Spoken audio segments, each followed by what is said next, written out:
Buenos días, señores padres de familia, muy buenos días, queridos alumnos.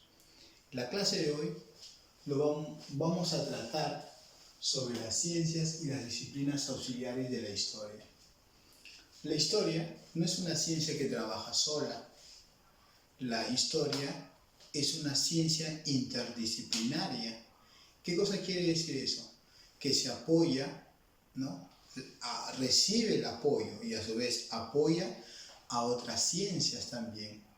En este caso, las ciencias y las disciplinas auxiliares de la historia colaboran o ayudan a la historia en el análisis, en la interpretación, en el estudio, ¿no? En la investigación de un determinado hecho histórico.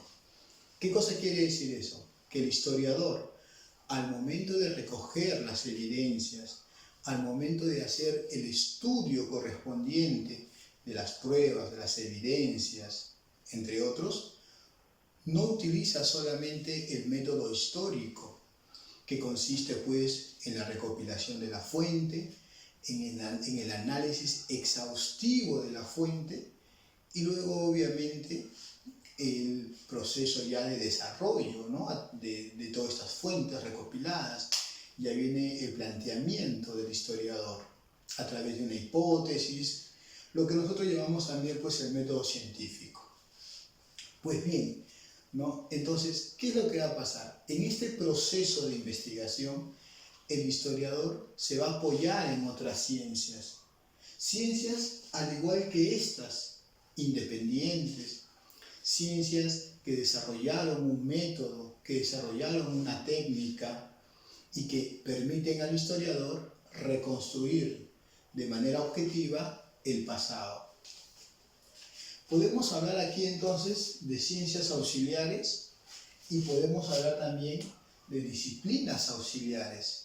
¿Cuál es la diferencia entre ambos? A ver, veamos aquí. Las ciencias auxiliares, o también las podemos llamar muchas veces ciencias cooperativas. ¿Por qué cooperativas? Porque hemos dicho nosotros que la historia es una ciencia interdisciplinaria. O sea, al igual que él recibe apoyo de otras ciencias, también va a apoyar. Entonces, es cooperar entre ambas ciencias, ¿no? Muy bien. Por ejemplo, ¿por qué se caracterizan las ciencias auxiliares o ciencias cooperativas? Tienen valor científica por sí misma. ¿Qué cosa quiere decir tienen valor científica por sí misma? Que desarrollaron un método, que desarrollaron una técnica en su proceso de investigación. Todas estas ciencias utilizan el método científico, de hecho, pero cada una de ellas desarrolló su propia metodología. Por ejemplo, cuando nosotros hablamos del método histórico o de la metodología de la historia, pues es lo que nosotros hemos dicho, ¿no? La recopilación de fuentes, el análisis de fuentes, el planteamiento de la hipótesis que va a formular con este estudio heurístico de las fuentes, entre otros. Ahora, ¿qué más? Son autónomas. ¿Por qué son autónomas? Porque, ya hemos dicho, tienen independencia de la historia. O sea, no están ligadas a la historia, ¿no? Porque van a apoyar en el proceso de investigación, pero no dependen de estas. ¿Correcto? Entonces, la historia, como las demás ciencias, son ciencias independientes. ¿Debido a qué, chicos? A ver, debido a que estas ciencias no solamente trabajan con el método científico, ya hemos dicho, que consiste en la observación, que consiste en la hipótesis y que consiste en la demostración de la hipótesis, sino también van a desarrollar cada una de ellas su propia metodología, su propia técnica. Si nosotros vemos aquí las ciencias auxiliares o cooperativas de la historia, prácticamente casi todas, por no decir la gran mayoría, están relacionadas con las ciencias sociales.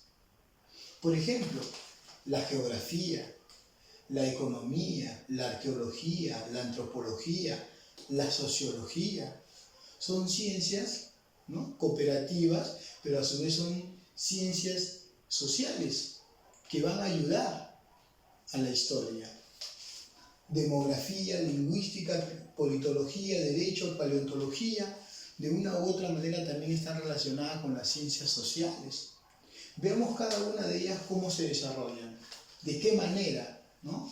De qué manera, a través de su metodología, van a ayudar a la historia en su investigación.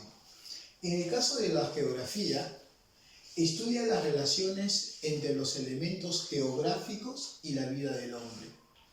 Por decirlo de otra manera, la geografía se encarga no solamente de ubicar, de localizar el lugar donde se desarrolló este hecho histórico o este suceso trascendental, sino también la geografía se va a encargar de estudiar la interrelación del medio, ¿no? El medio como un todo, con el hombre. Recuerda que la geografía es una ciencia social que se encarga de estudiar la interrelación del hombre con su medio geográfico. Entonces, de esta manera, la geografía va a ayudar a la historia. Por ejemplo, cuando querramos estudiar el desarrollo de un hecho, la peste negra, por ejemplo, ¿no? ¿Qué nos va a permitir la geografía? Ubicar. ¿Qué cosa es ubicar? Localizar. Dar el punto geográfico donde se desarrolló. En este caso, la peste negra se desarrolló en Europa Occidental, ¿correcto? En Europa Occidental, en el siglo XIII, perdón, en el siglo XIV. Entonces, simple, ¿no? A través de la geografía, nosotros estamos localizando el lugar, el espacio geográfico donde se desarrolló este fenómeno o este hecho histórico. Economía, ¿correcto? La economía también es una ciencia social. ¿Por qué se caracteriza la economía? Estudia las relaciones sociales en los procesos de satisfacción de las necesidades. En economía se dice que las necesidades son ilimitadas. O sea, nunca se van a acabar las necesidades. El ser humano siempre se va a caracterizar por tener necesidades. Pero esas necesidades hay que satisfacerlas. Y ahí viene el problema de la economía. ¿Cuál es ese problema de la economía? Que para poder satisfacer esas necesidades que son limitadas, los recursos que el hombre obtiene o va a obtener son escasos.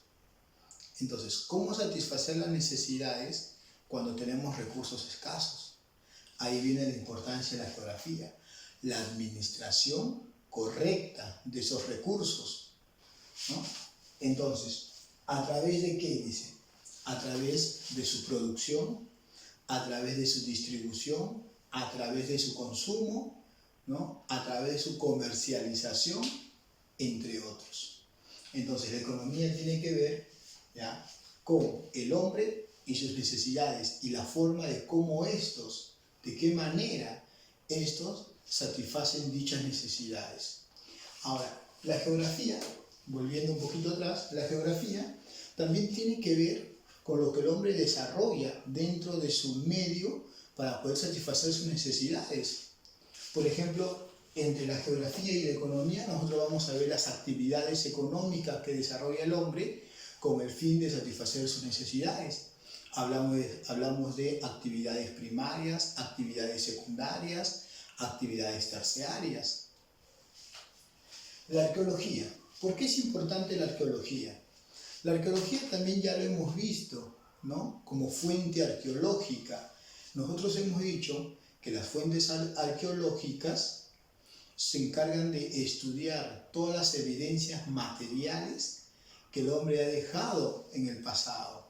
Entonces, la arqueología es una ciencia que se va a encargar de estudiar al hombre, pero en relación a los restos materiales que ellos van a ir dejando. Primero que van a ir construyendo, que van a ir elaborando, y luego que van a ir utilizando y dejando, ¿no?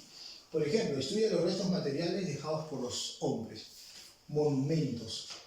¿Monumentos como qué? Monumentos arquitectónicos, como templos, como palacios, pirámides, por ejemplo, que son centros mortuorios, o sea, el lugar donde se enterraban los grandes faraones. Utensilios. Utensilios es todo aquello que el hombre utilizaba en su consumo diario, ¿no? O sea, lo que el hombre creó o creaba para poder vivir de manera cotidiana, como el día a día. A ver, te explico, ¿no? Utensilio es, por ejemplo, una vasija, un plato, un cubierto. Ese es un utensilio, una olla, ¿no? Una cerámica sería un utensilio, por ejemplo. Herramientas. Los primeros hombres elaboraron sus propias herramientas para poder cazar, ¿no? ¿De qué material lo hicieron? De la piedra. Eso es la época del Paleolítico, la época del Neolítico, la época de la Edad de Piedra, que es una etapa de la prehistoria que luego vamos a ver. Antropología o otra ciencia social. Y esta ciencia social es muy importante. ¿Por qué es muy importante esta ciencia social? Porque partamos por esta idea. Estudia al hombre de manera integral. Estudia al hombre como un todo. ¿Correcto? A ver, por ejemplo, hemos dicho que la geografía se encarga de ubicar y se encarga de la interrelación del hombre con su medio. La economía de las necesidades. La arqueología de los restos materiales. Y aquí vamos a ver cada una de ellas. Pero la antropología prácticamente engloba todas ellas. Todo lo que hace el hombre, ¿ya? Su manera de pensar, su manera de creer, su manera de expresarse, todo en cuanto hace el hombre le podemos nosotros llamar cultura. Y esa es la ciencia, ¿no? La antropología es la ciencia que se encarga de estudiar justamente la cultura del hombre, todo lo que ellos desarrollan dentro de su sociedad, dentro de su comunidad. Pero también se encarga de ver al hombre en forma física. ¿De qué manera? A ver, nosotros hemos dicho que el hombre no tenía este aspecto, ¿no? Como tiene el hombre moderno, sino que ha sido producto de un proceso evolutivo que nosotros hemos llamado hominización. Entonces, estos hombres primitivos que nosotros llamamos, ¿no? O como los conocemos, son estudiados, los restos de estos hombres y su cultura son estudiados por la antropología. Entonces, la antropología estudia al hombre como ser biológico, como ser social y lo que ellos desarrollan, que es su cultura. La sociología, una ciencia muy importante, que nosotros muchas veces podemos confundirnos con la historia. ¿Por qué? Porque la historia, ¿no? Es la ciencia social que se encarga de estudiar al hombre, a su sociedad y cómo el hombre se relaciona dentro de su sociedad en el tiempo. Entonces, si nosotros vemos aquí a la sociología, decimos que estudia la formación, ¿no? Cómo se van formando, cómo se va estructurando, cómo aparece la organización. Una vez que se formó, cómo se fue organizando, cómo se fue estructurando, ¿no? Qué fue apareciendo. Y transformación, o sea, los cambios que va a sufrir de la sociedad en el tiempo. O sea, es algo similar a la historia. La historia también se encarga de estudiar todo el pasado del hombre, ¿correcto? Y de la sociedad en el tiempo. Pero en el caso de la sociología, se va a enfocar principalmente en los fenómenos sociales. Por ejemplo, ¿qué sería un fenómeno social? Un fenómeno social sería, por ejemplo, la formación de guerrillas. ¿Qué es una guerrilla? Son grupos, ¿no? Grupos civiles o militares, en este caso, ¿no? Grupos militares que van a tener un objetivo, que es tratar de tomar el poder, el gobierno. O, por ejemplo, ¿no? Una gran movilización social, una protesta social. ¿Por qué se dio esta protesta social? ¿A qué se debe? Una revolución, ¿no? Una revolución se va a encargar de estudiar la sociología. Las sociedades han ido cambiando y han ido cambiando a través de rebeliones, a través de levantamientos o insurgencias, a través de revoluciones, ¿no? Ha habido en la historia movimientos campesinos, ha existido el terrorismo, las guerrillas. Entonces todo esto, ¿no?, se encarga de estudiar la sociología. La demografía dice estudio estadístico de la población humana. Sí, ¿no? La demografía, la palabra demo significa pueblo, grafía, descripción o estudio, ¿no? Entonces se encarga de estudiar a la población de forma estadística, o sea, de forma cuantitativa, numérica. ¿Qué ve? Ve la variación poblacional, ve la distribución poblacional, términos semejantes a la demografía o términos relacionados a la demografía serían la tasa de natalidad, por ejemplo, ¿no? ¿Cuántos nacen al año? La tasa de mortandad, ¿cuántos mueren al año? Imagínate en esta coyuntura, ¿no? ¿Cuántos nacerán y a su vez cuántos morirán? ¿Qué más? La distribución, ¿no? Las poblaciones en el mundo, el Perú, ¿qué cantidad de población tiene? ¿Y a qué se debe esa población, esos 32 millones que tenemos? ¿Qué más? Otro término relacionado a la demografía, por ejemplo, es el término de migración. ¿Qué cosa es migración?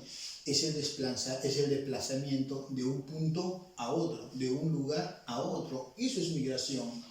Entonces la demografía también se encarga de estudiar eso. Y cuando hablamos de migración hablamos de dos términos. Inmigración, que quiere decir llegar a un lugar, por ejemplo, los peruanos que vamos o que llegamos al extranjero, que llegamos a España, que llegamos a Inglaterra, que llegamos a Estados Unidos, son inmigrantes. Y la otra palabra es emigración. La palabra emigrar significa salir de un lugar.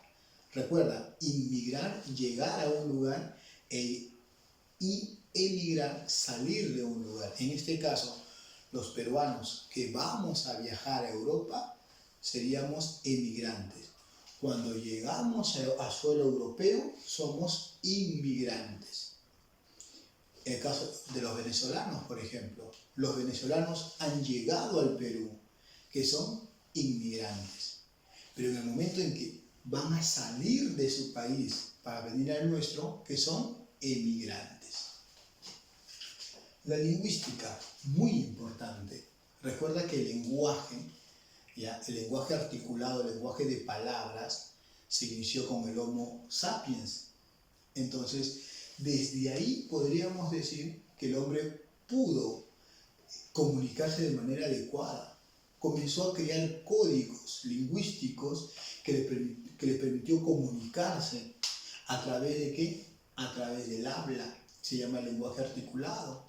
Entonces, la lingüística tiene que ver con la evolución de las lenguas también y significado del lenguaje. Por ejemplo, se dice que en el Tahuantinsuyo existió 3 idiomas muy importantes. 3. Yo estoy seguro que tú has escuchado 2 de ellas. Primero, el más común, el Ronacini o el Quechua.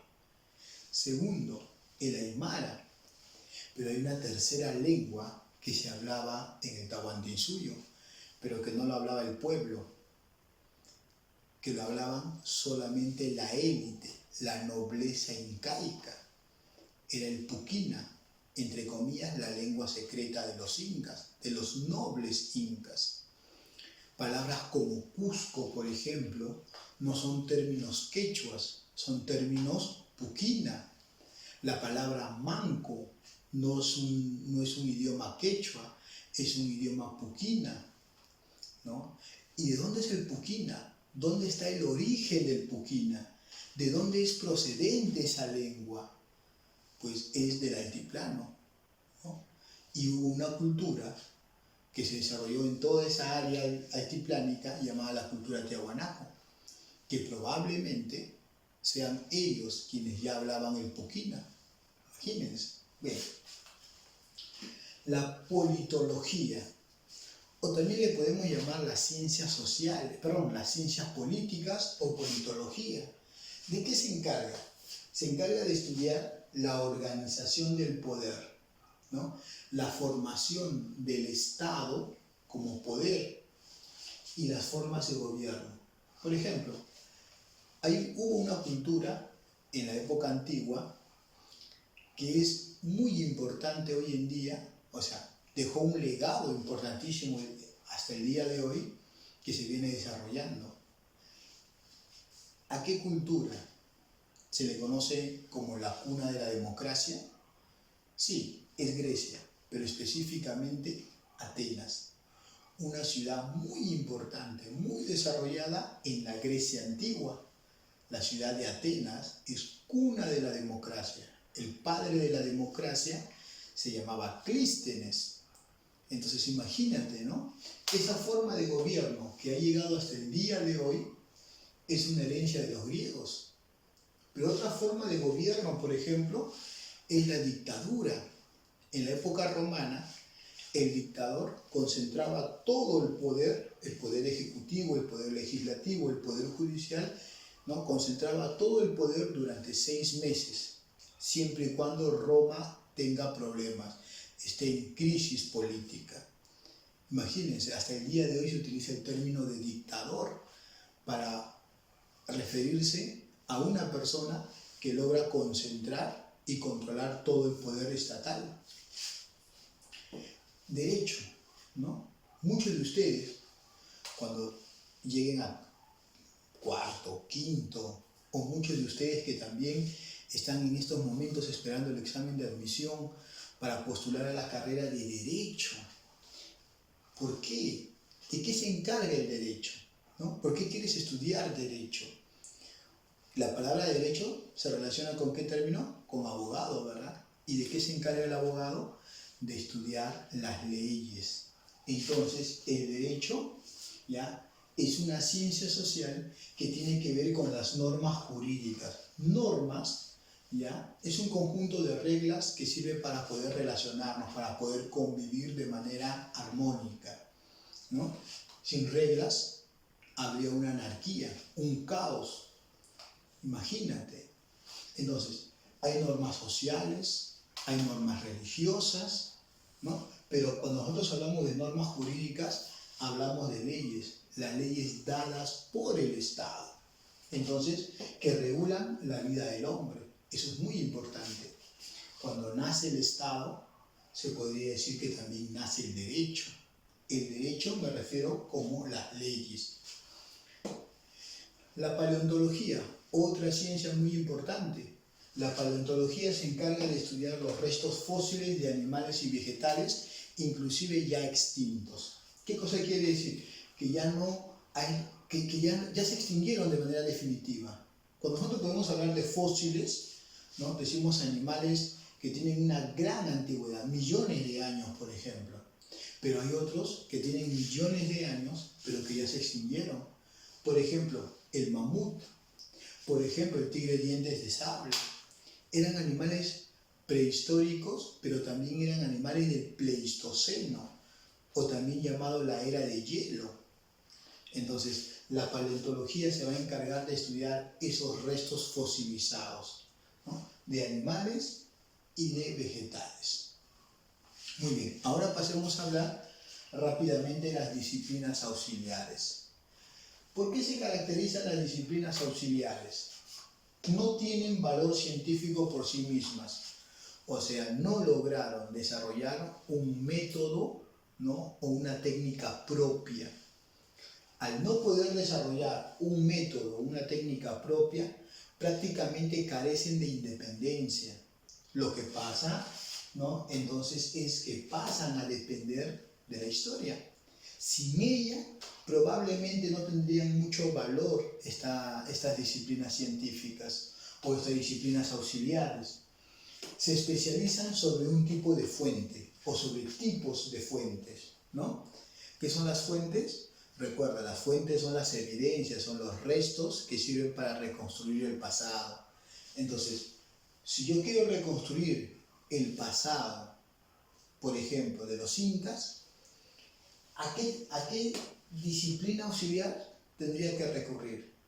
Primero, tendría que ayudarme de algunas ciencias sociales, como por ejemplo la geografía, para ubicar a los incas y en su etapa de máxima expansión, que era el Tahuantinsuyo, que logró expandirse por 6 países. Entonces aquí utilizo la geografía para analizar ¿qué cosa? Para analizar el desarrollo de la costa, de la sierra, de la región amazónica, ¿correcto? Utilizo la geografía ¿para qué? Para ver el clima, para ver el relieve, entre otros. ¿Qué más utilizo? La economía. Por supuesto que voy a utilizar la economía, porque los incas, al ser seres humanos como nosotros, tenían necesidades. ¿Y qué hacían ellos para satisfacer? Por ejemplo, ¿no? Lograron perfeccionar la técnica de los camellones, o también llamado guaru guaru, que sirven para producir en las zonas altas y frías. Por ejemplo, si tú te vas al Cusco o otra parte de la sierra, te vas a quedar maravillado por los grandes y famosos andenes que los incas construyeron. Entonces, imagínate, ¿no? Su economía era una economía agrícola, basada en la agricultura. La tierra era lo más importante para ellos. No había moneda, imagínate. Entonces, ¿cómo era esta distribución, esta comercialización de productos? A través del trueque. Tú me das, yo te doy. Intercambiamos producto por producto. No había moneda. La arqueología es innegablemente. Si ellos eran agrícolas, ¿qué herramientas construyeron para trabajar la tierra? La chaquitapia, que todavía se utiliza en la sierra, por ejemplo. ¿Te das cuenta? La antropología, al ser una ciencia completa, al ser una ciencia holística, total, integral, de hecho que vamos a tener que recurrir a ella, porque los incas eran una cultura ágrafa, que no tenían escritura. Entonces, ya, al no tener escritura, tendríamos que nosotros reconstruir su pasado a través de sus costumbres, a través de sus mitos, de sus creencias, y eso de la arqueología, perdón, la antropología. Y así podemos ver otras, ¿no? Pero también nos vamos a apoyar específicamente en algunas disciplinas auxiliares, como por ejemplo la paleografía. Sí, por más que los incas hayan sido una sociedad ágrafa, sin escritura, cuando llegaron los españoles en el siglo XVI, se encargaron de reconstruir o de recoger información, ¿no? Evidencias sobre el origen de los incas, sobre el pasado incaico. Entonces, hoy mucha información histórica acerca de los incas se debe a las crónicas de los españoles, mestizos, indígenas, que escribieron sobre la época incaica y la época de la conquista. El Inca Garcilaso de la Vega, por ejemplo, en sus comentarios reales. Juan de Betanzos, por ejemplo. La paleografía estudia la escritura antigua de los documentos, ¿ya?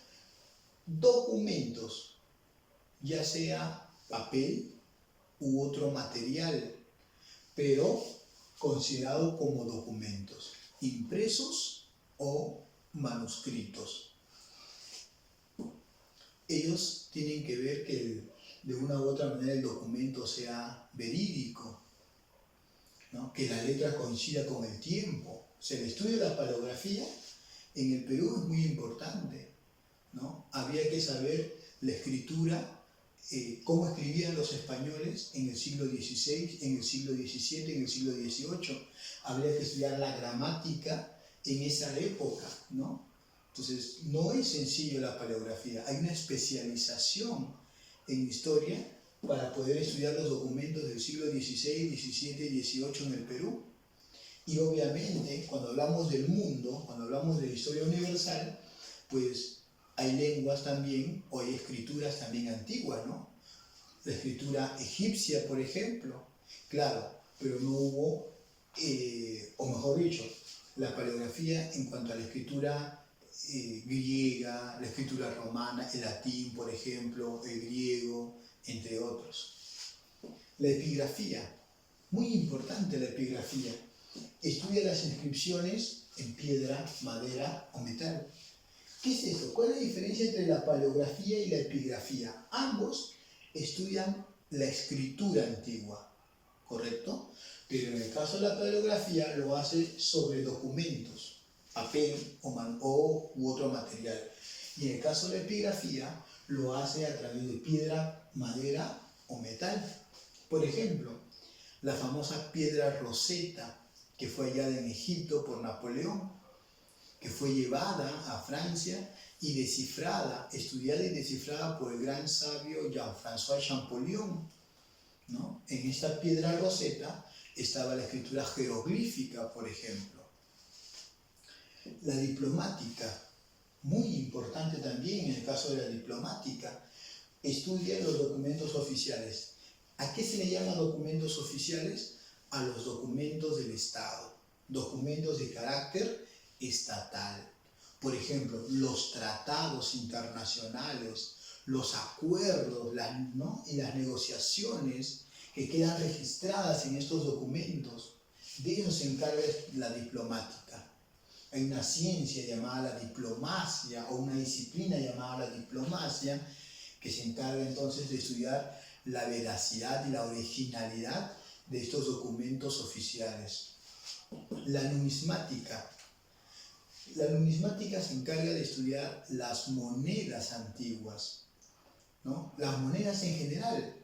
Por ejemplo, en el Perú se dice que han existido hasta el día de hoy 7 monedas oficiales.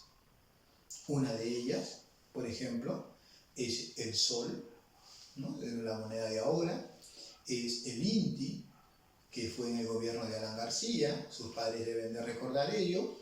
¿Qué más?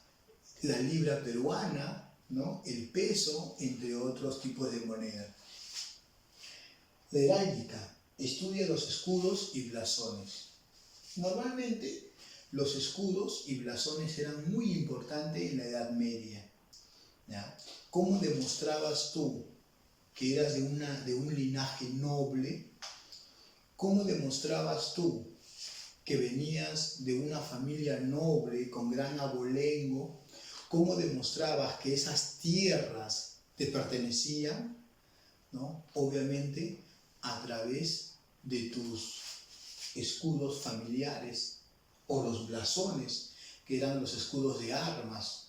Por ejemplo, la Universidad de San Marcos tiene, por ejemplo, un escudo muy representativo, ¿no? Donde hay 2 columnas, donde hay un personaje que es un cura, ¿no? Que es San Marcos, sentado ahí, que hay un león y encima hay una inscripción, ¿no? En latín. Así es. La heráldica, ya hemos dicho entonces, que es el estudio de escudos y blasones, normalmente escudos de guerra, ¿no? De armas. La cronología es muy importante. ¿Por qué?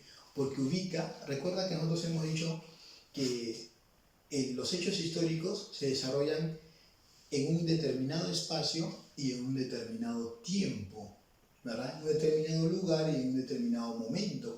Entonces, la cronología sirve para eso, para localizar, o mejor dicho, ¿no? Para ubicar a estos hechos en un determinado tiempo, en un determinado momento. Y cuando nosotros hablamos de cronología, ¿ya? Hablamos de una cronología, vamos a decir así, absoluta o exacta. Por ejemplo, ¿no? La historia utiliza una cronología absoluta o exacta. En el caso de la arqueología, ¿no? Estudia una cronología relativa. ¿Cuál es la diferencia? En el caso de la relativa son aproximaciones, por ejemplo, ¿no? El hombre empezó el proceso de hominización hace aproximadamente 2 millones y medio de años. La cerámica fue desarrollado más o menos en el Perú hace aproximadamente 2000 años. O sea, no hay una fecha exacta, concreta. En cambio, en la cronología absoluta, sí, y hay una fecha exacta. Por ejemplo, cuando se dio la independencia del Perú, en 1821, ¿no? El 28 de julio de 1821. O por ejemplo también puede ser cuando cayó el Imperio Romano de Occidente, en el año 476 después de Cristo. ¿Te das cuenta? Eso es iconografía, muy importante. Describe, analiza, explica. ¿Qué cosa? Las imágenes. Estudia las imágenes. Por ejemplo, ¿ya? En el Perú hay una crónica escrita por un indígena llamado Huamán Poma de Ayala, que es muy importante porque en esta crónica no solamente hay letras, como lo escribían los demás cronistas, sino también hay imágenes. Imágenes, por ejemplo, de cómo eran los incas, ¿no? Los incas no tenían el cabello largo, los incas tenían el cabello rapado. Profesor, ¿y por qué en las láminas aparecen los incas con cabello largo? Eso toman como referencia a Atahualpa, porque Atahualpa sí era un inca que tenía el cabello largo. Y eso dicen, ¿no?, algunos por tapar una malformación o una deformación que tenía. ¿De qué manera? Pues en la guerra había perdido parte de la oreja. Y por esa razón, como la idea de que el Inca, como ser supremo, como hijo del sol, es perfecto, entonces no podía, ¿no?, mostrarse ante el pueblo con una parte que le faltara, una parte deformada. Por esa razón se hizo crecer el cabello. Entonces también, por ejemplo, está la imagen de cómo habría sido asesinado Atahualpa, ¿no? En muchas crónicas nos hablan de que era por medio del garrote. Se le puso un collarín aquí de hierro y luego hicieron presión y él murió. Sin embargo, en la crónica de Huamán Poma de Ayala, el inca aparece echado y un español como si estuviese decapitándolo. Eso también tiene una simbología, tiene un significado que se encarga de estudiar la iconografía. O por ejemplo, en el caso del Perú, los mochicas, que pintaron sus murales y en sus cerámicas también representaron imágenes. Eso también lo hace la iconografía, por ejemplo. Entonces, la historia, quedémonos con una idea, ¿no? La historia no trabaja sola. La historia, para reconstruir el pasado, se tiene que apoyar en ciencias auxiliares y en disciplinas auxiliares. Ciencias auxiliares son ciencias que, al igual que la historia, desarrollaron un método y una técnica. Son interdisciplinarias. La historia necesita de ellas y ellas necesitan de la historia. Y en el caso de las disciplinas auxiliares, dependen de la historia. Para tener una existencia y una importancia, ¿no?, necesitan de la historia. Y recuerda que cada una de ellas se especializa en un tipo de fuente que el historiador va a analizar y va a estudiar.